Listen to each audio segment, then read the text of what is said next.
Bienvenue dans la troisième partie consacrée à la carte Arduino. Donc dans cette partie, on envisage en fait l'introduction de la fonction temps. Ici, une petite vidéo histoire de comprendre ce que l'on va faire. Voilà, donc très simplement, basiquement, on va faire clignoter une LED à une certaine fréquence. D'ailleurs, on pourrait éventuellement la faire clignoter de plus en plus vite jusqu'au moment où on ne perçoit plus le, le scintillement, ce qui nous permettrait d'estimer la persistance rétinienne.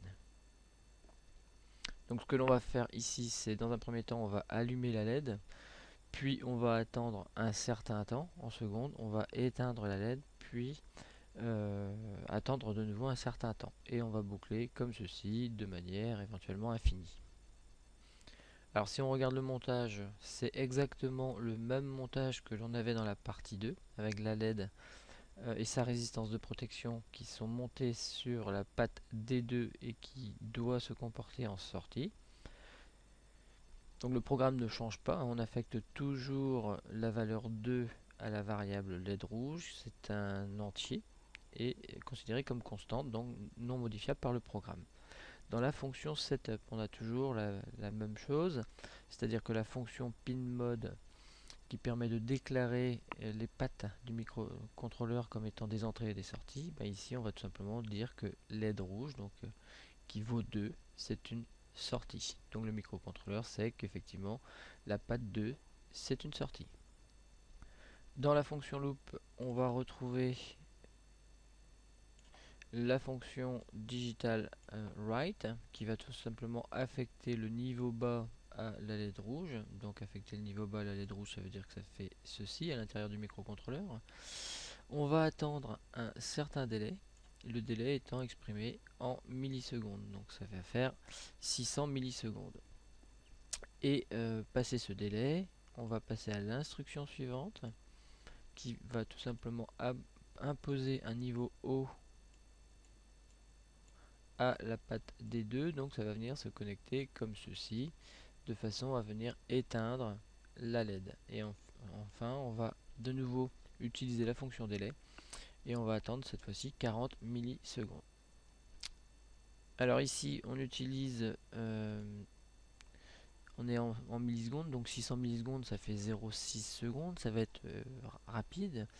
Mais ici c'est 40 millisecondes, c'est extrêmement rapide, donc vous ne verrez peut-être pas la LED s'allumer, donc libre à vous ensuite de changer ces valeurs là comme vous le souhaitez. Alors à ce stade du tuto, vous pouvez peut-être vous demander comment on sait que à l'intérieur ici c'est 600, ce sont des millisecondes.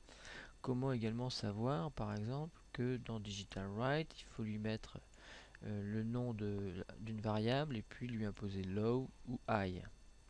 Donc pour ça, je crois qu'il est temps de passer sur l'interface IDE Arduino et en fait vous avez une aide.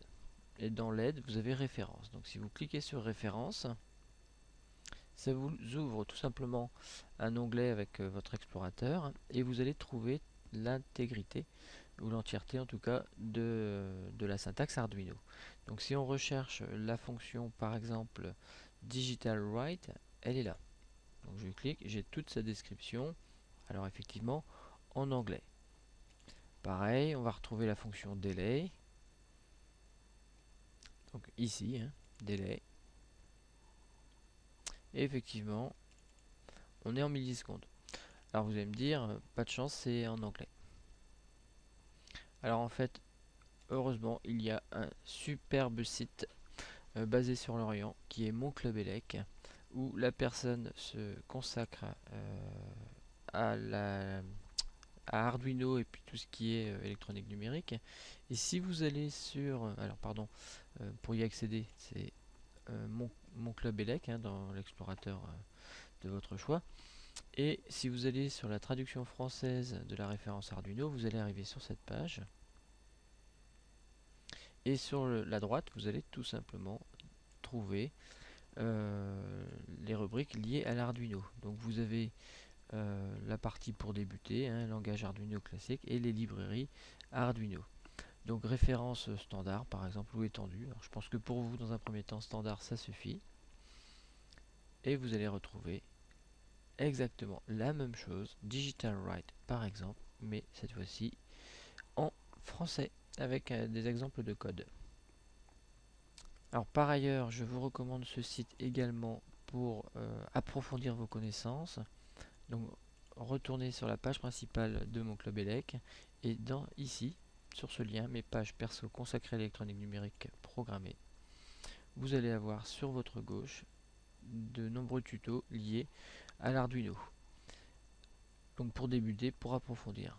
Pour débuter par exemple, vous allez trouver de nombreux montages avec éventuellement des vidéos qui agrémentent et sur la totalité quasiment de ce que l'on peut faire avec des cartes Arduino. Voilà, donc je vous le recommande vivement, c'est un excellent site. Alors revenons à notre montage où l'on doit faire clignoter la LED. Donc on va aller, alors soit on saisit simplement le code, soit on peut se rendre sur la page d'Esquimont. Donc on va descendre dans la page pour aller chercher le programme. Hop. Pardon, je suis allé trop loin. Donc c'est ici, c'est ce programme. Alors ici, il n'y a pas le lien paste pour copier. On va tout simplement cliquer ici pour enlever le code brut. On se met sur la page, on fait un CTRL A pour tout sélectionner, CTRL C. Et on va pouvoir basculer sur notre sketch, CTRL V pour coller. Il n'y a plus qu'à téléverser et c'est fait. Voilà, donc c'est à vous de réaliser le programme. Voilà, donc dans cette partie consacrée à la partie 3, hein, c'est plutôt une sous-partie, je vous propose simplement de réaliser un chenillard. Et ici, nous nous limiterons à 3 LED pour des questions de matériel. Alors pour ceux qui ne savent pas ce que c'est qu'un chenillard, je vous invite à cliquer ici. Voilà, donc un chenillard c'est ceci, c'est tout simplement des LED qui s'allument et qui s'éteignent de manière cyclique. Alors on peut faire aller de plus en plus vite évidemment. Voilà.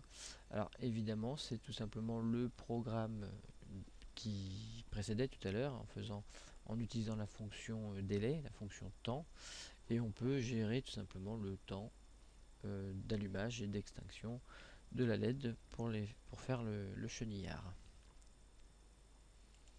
Voilà, donc c'est à vous.